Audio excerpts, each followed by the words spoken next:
Mesdames, Messieurs les membres du bureau, Mesdames, Messieurs les présidents de commission, Mesdames, Messieurs les membres de l'Assemblée générale, Monsieur le secrétaire général de la Chambre de commerce, Mesdames, Messieurs les conseillers et chefs de département, chers invités de la presse. Les événements malheureux vécus par le peuple sénégalais les 1er et 2 juin 2023, suite à un contentieux juridique, ont laissé des stigmates douloureux sur toute la nation sénégalaise.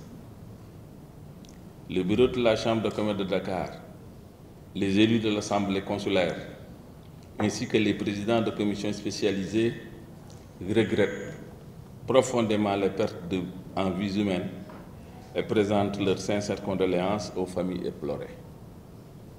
Nous considérons qu'il est inadmissible que le Sénégal, pays de dialogue, de cousinage à plaisanterie, où les croyants vivent en parfaite harmonie, qu'on en arrive à tant de violence, de destruction d'édifices publics et privés.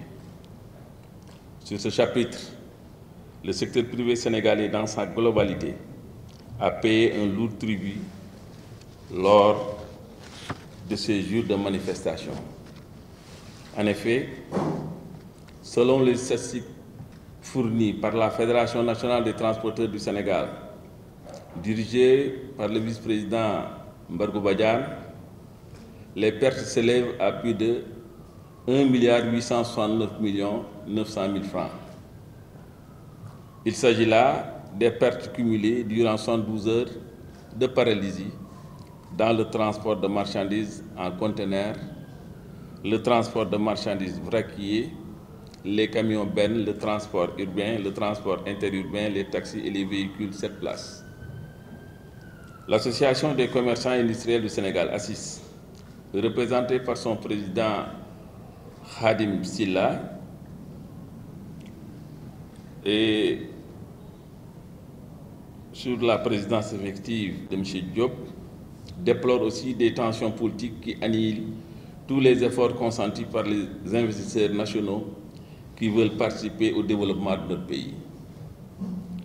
Le Conseil national du patronat, le CNP, a déjà sonné l'alerte en annonçant que les entreprises du secteur bancaire, du pétrole et du gaz, de la grande distribution, des télécommunications et du numérique ont été brûlées, pillées et vandalisées. Le bureau de la CCIAD considère qu'il est urgent que ce climat de violence, de tensions politiques et d'invectives cesse. Toutes les nations du monde, dans leur trajectoire, ont besoin d'une économie solide pour faire face aux besoins basiques des populations et bâtir des secteurs économiques viables. Le Sénégal, depuis des décennies, travaille sur des orientations pour réussir son autonomie alimentaire, un transport moderne et cherche, entre autres, à relancer le secteur touristique. Par ailleurs, il a été annoncé que le Sénégal va commencer à commercialiser sur le marché international ses ressources gazières et pétrolières dans le dernier trimestre de l'année 2023.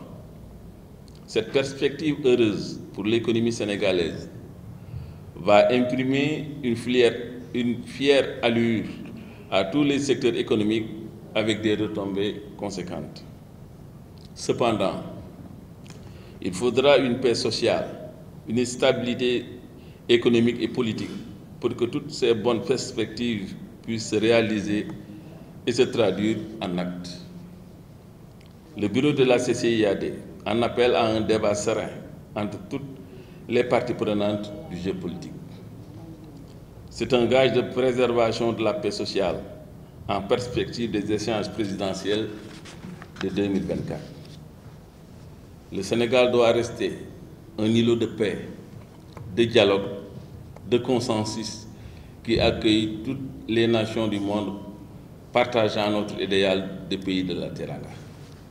Le bureau. Merci.